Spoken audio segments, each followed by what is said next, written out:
دوستو بہت سے اہم پوائنٹس کے اوپر بات رکھنی ہے. ویڈیو کافی لیٹ ہو گیا لیکن اس کے لیے سوری. خیر تو سب سے پہلے کریں گے اپنے ریئیکشن کا باقاعدہ آغاز. السلام علیکم فرینڈس، کیسے ہیں آپ سب؟ اللہ تعالیٰ سے دعا ہے کہ آپ سب خیریت سے ہوں. چینل پر جو لوگ نئے ہیں تو پلیز سبسکرائب ضرور کر لیجیے گا، اور میرے سبسکرائبرز کا ایز یوزول بہت بہت شکریہ. کسی نے کہا کہ ستارہ یاسین کی بد دعا لگی اور ان کی بہن کی بیٹی جو ہے وہ بیمار ہوئی، کیونکہ ان کی بہن نے ستارہ یاسین کا بہت دل دکھایا، ستارہ یاسین کے اوپر تہمت لگائی. دوستو ظاہر سی بات ہے، جو لوگ ستارہ یاسین سے پیار کرتے ہیں وہ بہت کچھ سوچیں گے، بہت کچھ کہیں گے، اور لوگوں کو یہ لگتا بھی ہے جب کسی کو کوئی دکھ درد اور تکلیف ملتی ہے تو لوگ کہتے ہیں کہ یہ جو ہے آپ نے کسی کے ساتھ برائی کی، ظلم کیا، اس لیے ہوا.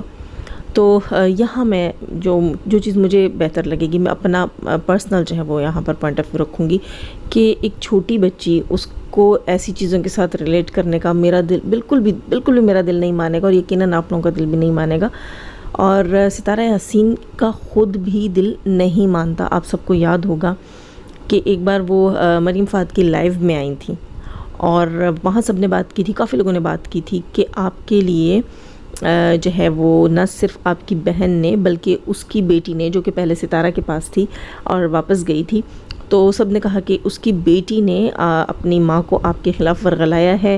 وہ جب تک آپ کے پاس رہتی رہی، آپ کے پاس جو ہے اسے کوئی چیز اچھی یا بری لگی، آپ کا کوئی رویہ اسے اچھا یا برا لگا، اس نے اس کا جو ہے وہ آپ سے ریونج لیا اور ماں کے پاس جا کر اور ماں کو آپ کے خلاف ورغلایا، بھڑکایا یا جو کچھ کیا. تو اس لائیو میں سب نے آپ سے کہا کہ آپ بتاؤ اس کی بیٹی کے بارے میں، آپ بھی تو اس کی حقیقتیں کھولو. تو آپ نے جو ہے نوٹس کیا ہوگا کہ ستارہ یاسین نے وہاں پر یہ کہا تھا کہ وہ بچی جو ہے میں اسے اپنی بیٹی سمجھتی ہوں، میں اسے اپنے بچوں کی طرح سمجھتی ہوں، اور میں آپ سب سے بھی کہوں گی کہ اس بچی کو اس سارے معاملے میں نہ لے کر آئیں. حالانکہ وہ ستارہ یاسین کی بہن کی جوان بیٹی ہے، کوئی چھوٹی دودھ پیتی یا گود کی بچی نہیں ہے. ایک اتنی بڑی بالغ بچی کے لیے ستارہ یاسین نے دل اتنا بڑا کیا تھا، اور اس نے کہا کہ نہیں، بچے ہیں، بچے معصوم ہوتے ہیں، بچوں کو سب کچھ کے بیچ میں نہیں لائیں، اور میں اسے اپنی بیٹی مانتی ہوں، میں نے اسے 8 سال پالا ہے، میں کبھی ایسا سوچ بھی نہیں سکتی. تو یقیناً جو لوگ کہہ رہے ہیں کہ ستارہ نے بد دعا دی ہے اس معصوم بچی کو، تو ایسا نہیں ہے. کبھی بھی ایسی بد دعا نہیں دی ہوگی ستارہ یاسین نے. اور دوسری چیز دیکھیں، جو ستارہ کے ساتھ اس کی بہن نے کیا، وہ کوئی ایسی چیز نہیں ہے کہ وہ کسی بیماری پہ ٹل جائے، کسی چھوٹی موٹی تکلیف پہ ٹل جائے. وہ بڑوں نے کیا ہے اور اس کا بدلہ بڑے ہی بھگتیں گے، اور عزت کا بدلہ عزت ہی ہوتا ہے. اللہ نہ آزمائش لائے، لیکن اگر یہ سب کچھ ایسے ہی رہا تو پتہ نہیں کیا کچھ ہوگا. اور چھوٹے بچے جو ہیں ان کو بیچ میں پلیز انوالو نہ کریں. وہ چھوٹی سی بچی ہے، گود میں بچی ہے، پتہ نہیں، کچھ لوگ تو کہتے ہیں وہ اس کی اپنی ہے ہی نہیں، وہ کسی جو ہے وہ سوڈانی وومن کی ہے جو اس کی نیبر ہے اور لوگوں کے گھروں میں میڈ ہے. کچھ لوگ تو یہ کہتے ہیں، حالانکہ میں نے جو بچی کا فیس دیکھا ہے تو مجھے نہیں لگتا کہ وہ کسی اور کی ہے. وہ جو ہے اس کے بیٹے مصطفیٰ میں بہت زیادہ ملتی ہے، اور مصطفیٰ جو ہے وہ اپنی ماں میں بہت زیادہ ملتا ہے. خیر دوستو، یہ تو بات تھی اس معصوم سی بچی کی. اب میں بات کروں گی تھوڑی سی جو ہے وہ ان کی دلبر اور بابر لوگوں کی، کہ دلبر بابر کو جو ہے وہ کاشف نے اپنی بیٹی الشبہ کی شادی میں کیوں نہیں بلایا. جی، ملک کاشف نے اپنی بیٹی الشبہ کی شادی میں دلبر اور بابر کو نہیں بلایا، اس کا بڑا مدعا بنایا ہوا ہے وائی ٹی کے اوپر. دیکھیں، میں ایک چیز آپ کو بتاؤں، وہ بیٹی کا باپ ہے، اور بیٹی کے باپ کے اوپر اتنا بوجھ آپ لوگ ڈالیں تو یہ چیز غلط ہوگی. اور میرے خیال سے اس سب کچھ کا ریزن ایک تو یہ بھی ہے کہ وہ بیٹی کا باپ ہے، وہ لڑکی کا گھر ہے. وہاں آپ نے دیکھا ہوگا کہ وہ تمام فنکشنز جو ہے وہ ستارہ کے گھر میں ہی ہو رہے ہیں، جو ستارہ کا جو ہے وہ سسرالی گھر ہے. کیونکہ وہ ستارہ کے سسرالی رشتہ دار ہیں، اور ان کا جو ہے وہ گھر شریک ہے، مطلب ایک دوسرے کے بالکل ساتھ جڑا ہوا ہے، صحن سے صحن ملتے ہیں. اور یہ جو ہے کاشف اور اس کی بیوی جو ہے وہ تقریباً اسی طرح ستارہ کے پیچھے اس کے سسر کو، ان کے گھر کی دیکھ بھال کرتے ہیں، کیونکہ وہ گھر سے گھر جڑا ہوا، اور رشتہ بھی ستارہ کا سسرالی رشتہ ہے. اب جب ستارہ کا سسرالی رشتہ ہے تو انہوں نے ستارہ کے بھی کافی میکے والوں کو انوائٹ کیا، جیسے کہ میں نے تو کل ویڈیو دیکھی تھی وہ ماموں ندیم کی، وہ بھی تھے اس شادی میں، مطلب کوئی مائیوں کے فنکشن میں ایسے تھے. اور پھر میں نے اور کس کو دیکھا، میں نے خود نہیں دیکھا، میں نے سنا کہ بھائی فاروق کی جو بیٹیاں ہیں وہ بھی وہاں ہیں شاید شادی میں، حالانکہ میں نے خود نہیں دیکھا. اور خیر تو میں یہ کہہ رہی تھی کہ ستارہ یاسین کی بھی اتنی بڑی فیملی ہے، پوری فیملی جو ہے اس کو بلانا مشکل ہوگا، بچی کا باپ ہے، اس کے اوپر اتنا برڈن اور اتنا بوجھ نہیں ڈالنا چاہیے۔ دوسری چیز یہ کہ ان کا اتنا قریبی رشتہ نہیں ہے کہ یہ ان سب کو بلائے، اور سب سے بڑی اور اہم چیز کہ دیکھیں شادی کے فنکشن کے لیے لوگ یہاں سے اٹھ کر وہاں جائیں اور اتنا خرچہ کریں۔ میں نے تو سنا ہے کہ ان کے فادر بھی چلے گئے ہیں شادی میں شامل ہونے کے لیے، اس کا مطلب انویٹیشن تو تھا، فادر جب بھی گئے ہیں دلبر اور بابر کے، انویٹیشن ان کو تھا۔ دوسری چیز یہ کہ لڑکے والوں کا گھر جو ہے وہ کراچی سٹی میں ہے جہاں دلبر اور بابر رہتے ہیں، اور وہ اپنا مین فنکشن جو لڑکے کے گھر کا فنکشن ہوتا ہے وہ ولیمہ ہوتا ہے پاکستان میں، جو بارات ہوتی ہے مطلب رخصتی کا فنکشن وہ لڑکی کے گھر والوں کی طرف سے ہوتا ہے، اور جو رخصتی کے بعد دلہن کو اپنے گھر لے جانے کے بعد ایک ریسیپشن دیا جاتا ہے جسے کہ ولیمہ کہتے ہیں یہاں پاکستان میں، وہ لڑکے والوں کا گھر کا فنکشن ہوتا ہے، وہ اس پہ سارا خرچ جو ہے وہ لڑکے والے کرتے ہیں۔ اب جب وہ پاکستان کے لیے کراچی واپس جائیں گے تو وہ یقیناً وہاں پر جو ہے ریسیپشن دیں گے، ولیمہ کریں گے، تو اس میں جو ہے پھر آپ لوگ دیکھیں گے کہ دلبر اور بابر لوگ اور ان کی تمام فیملی جو ہے وہ انوائٹڈ ہوگی یقیناً۔ تھوڑی سی بات میں یہاں نینو کی کروں گی، اور نینو جی بڑی خفا ہیں۔ نینو کہتی ہیں کہ مجھے کنٹروورسی سے کیوں نہیں نکالا۔ دوستو ہم نے یہ تو سن رکھا تھا نا، وہ کہتے تھے کہ مجھے کیوں نکالا۔ اب نینو کہتی ہیں کہ مجھے کنٹروورسی سے کیوں نہیں نکالا، کہا زوہا کو نکال دو، ٹاپک پہ بات نہیں کرتی، کریتی کو نکال دو، فلاں کو نکال دو، تو مجھے کیوں نہیں نکالا؟ پہلی بندی کہتی ہے مجھے کیوں نہیں نکالا۔ خیر اس کا بھی جو ہے وہ اپنی جگہ، اس کی بات ٹھیک ہے۔ میں صرف یہ کہوں گی کہ دیکھیں نینو، ایک چیز تو یہ ہے کہ آپ اس کنٹروورسی کا سٹارٹ اپ آپ نے سٹارٹ کی تھی۔ دوسری چیز، آپ کو لوگ ایز اے یوٹیوبر نہیں دیکھ رہے۔ اب جن لوگوں کی باتوں پہ دکھی ہوتی ہیں، جن لوگوں کی باتوں پہ خفا ہوتی ہیں، وہ آپ کو ایز اے یوٹیوبر نہیں دیکھتے، وہ آپ کو ایز اے ستارہ کی فیملی ممبر یعنی اس کے خاندان کا فرد سمجھ کے دیکھتے ہیں۔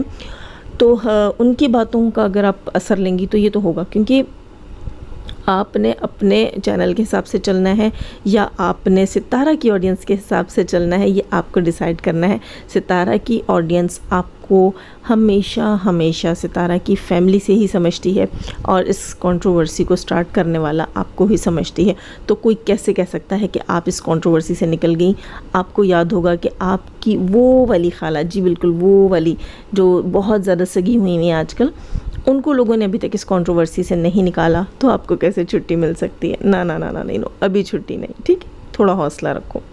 یہ چیزیں دوستو شروع کرنا بہت آسان ہوتی ہیں، لیکن انہیں وائنڈ اپ کرنا جو ہے نا وہ اتنا آسان نہیں ہوتا، اور وہ آپ کے ہاتھ میں بھی نہیں ہوتا۔ ٹھیک، سمجھو میری اس پوائنٹ کو کہ آپ کے ہاتھ میں فی الحال نہیں ہے، اگنور کرو۔ اور ایک اور چیز میں کہوں گی کہ آپ کہہ رہی تھی آپ اللہ کے گھر جا رہی ہو اور آپ کے ساتھ برا کیا ہے تو آپ وہاں جاؤ گی اور اب بد دعا کرو گی، ایسے مجھے کسی نے بتایا۔ ویسے میں نے خود سنا، مجھے وہ بد دعا والا ورڈ نہیں سمجھ آیا، شاید نہیں بولا آپ نے، لیکن مجھے کسی نے کہا کہ نینو کہہ رہی ہے کہ وہ جو ہے وہاں جا کر بد دعا کرے گی۔ تو نینو، اللہ کے گھر جاؤ گی تو کوئی اچھے کام کرنا۔ دنیا کی اس ساری گہما گہمی میں جہاں تم سے اوٹ پٹانگ کافی ساری چیزیں، دیکھو ناراض مت ہونا، سچ ہوتا ہے جو میں کہتی ہوں وہ سچ ہوتا ہے، تھوڑا سا کڑوا ہوتا ہے، کوئی بات نہیں، سہ لینا۔ مجھے پتہ ہے اتنی ساری کڑوی دوائیاں کھاتی ہو تو تھوڑا سا یہ کڑوا سچ سہ لینا کہ دیکھو جانے انجانے میں، جان بوجھ کر یا انجانے میں یا کہیں نہ کہیں سوچ سمجھ کر تم کچھ نہ کچھ ایسا بھنڈ مارتی ہو۔ دیکھو ستارہ کے سین میں بھنڈ ہوا، اپنی سٹوری لے آئی، ماں کی سٹوری لے آئی، اس کے بعد جو ہے وہ ابھی پھر ویلنٹائن ڈے پہ ایک بھنڈ ہو گیا تم سے۔ تو وہ ساری چیزیں کہیں نہ کہیں جو چیز اٹھاؤ اس کے پیچھے سے کون نکلتا ہے؟ نینو۔ جو چیز اٹھاؤ اس کے پیچھے سے کون نکلتا ہے؟ نینو۔ تو جب دنیا کی اتنی گہما گہمی اور اتنی ساری غلطیوں کے غلطان میں پھنسی ہوئی ہو تو اللہ کے گھر جا کے تو تھوڑی سی خود بھی ریلیکس رہو اور دوسروں کو بھی کوئی پازیٹیوٹی دو۔ وہاں جاؤ گی تو اللہ تعالیٰ سے دعا کرو کہ تم نیکسٹ ٹائم اپنے ہسبینڈ کے ساتھ عمرے کے لیے جا سکو، وہاں اللہ تعالیٰ کے پیارے گھر میں اور اللہ کے پیارے رسول صلی اللہ علیہ وسلم کے گھر میں اپنے اچھے فیوچر کے لیے، اپنے گھر میں جو ہے وہ معصوم بچوں کے آنے کے لیے، اپنی گود ہری ہونے کے لیے اور اپنی زندگی میں سکون آنے کے لیے، اپنی خالاؤں کی زندگی میں سکون آنے کے لیے، اپنے بھائیوں کی زندگیوں میں کامیابیوں کے لیے اچھی دعائیں مانگو۔ ایک بات میں آپ لوگوں کو بتا دوں، اسلام میں نے کئی بار یہ بات بولی ہے لیکن شاید جو ہے وہ نہیں سنی آپ لوگوں نے. اسلام میں بد دعا دینا اس لیے حرام ہے کہ جب آپ کسی کو بد دعا دیتے ہو اور وہ بد دعا ناحق ہوتی ہے تو وہ گھوم پھر کر آ کر آپ کو ہی لگتی ہے. تو کوشش کریں کہ بد دعا دینے سے بچیں، دل بڑا کریں. نینو آپ سے ایسی چیزیں ہوئی ہیں اور آن دا سوشل میڈیا ہوئی ہیں نا، مطلب یہ نہیں کہ گھر میں ہو گئی کسی کو پتہ نہیں چلا. اب دیکھو پبلکلی ہوئی ہیں ایک طرح سے نینو، ایک طرح سے یہ چیزیں پبلکلی ہوئی ہیں تو پبلک تو اس چیز کو اچھالے گی نا. جب تک معاملہ گرم ہے، مدعا گرم ہے، پبلک اچھالے گی. اور تمہارے ویورز، تمہاری آڈینس وہی ہے جو ستارہ کی آڈینس تھی، وہیں سے بلڈ اپ ہوئی ہے. تو یہ چیزیں تمہارے سامنے آتی رہیں گی اور تم اس کنٹروورسی کا حصہ رہو گی جب تک یہ کنٹروورسی چلے گی.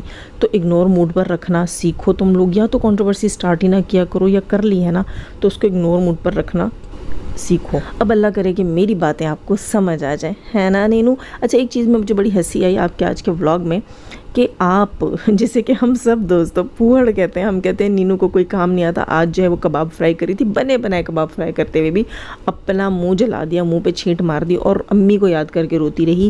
وہیں یہ لڑکی اپنی ہی فرینڈ کو پھوہڑ کہہ رہی تھی. حالانکہ بیڈ شیٹ کا وہ طریقہ جو ہے وہ مجھے خود بھی پسند ہے. میں نوٹس لگا کر بیڈ شیٹ بچھانا پسند نہیں کرتی کیونکہ میری بہت اچھی بیڈ شیٹ ایسے پھٹ گئی تھی ایک بار. خیر دوستوں، سب کے اپنے اپنے طریقے ہوتے ہیں. اللہ کرے کہ میری بات کسی کو بری نہ لگی ہو بلکہ سمجھ آ گئی ہو. اپنے دلوں کو نرم کیجئے، اس میں تھوڑا سا جو ہے وہ برداشت کا مادہ پیدا کیجئے. آپ سب کو یاد ہوگا کہ میں پچھلے 1 سال سے چلا رہی ہوں جب سے میں چینل پہ آئی ہوں، بلکہ 2 سال ہونے والے ہیں شاید، کہ بھئی دنیا میں ویسے ہی بڑے غم ہیں، ویسے ہی بڑی ٹینشنیں ہیں. خدا را ایک دوسرے کو ٹینشن دینا بند کرو. اچھا دوستو، نئے ہیں سبسکرائب کیجیے گا، لائک تو آپ کر کے جاتے ہیں، بھولیے گا مت، کر کے جائیے گا. اور جانے سے پہلے ہمیشہ کی طرح دعا، اللہ تعالیٰ ہمیں آسانیاں عطا فرمائے، آسانیاں بانٹنے کی توفیق عطا فرمائے، اور شیطان صرف مردوں اور عورتوں سے رکھے. ہمیں ہمارے چینلز، ہمارے پینلز، ہماری فیملیز اور ہماری کنٹری کو محفوظ. آمین ثم آمین. اپنا بہت سارا خیال رکھیے گا. اللہ حافظ.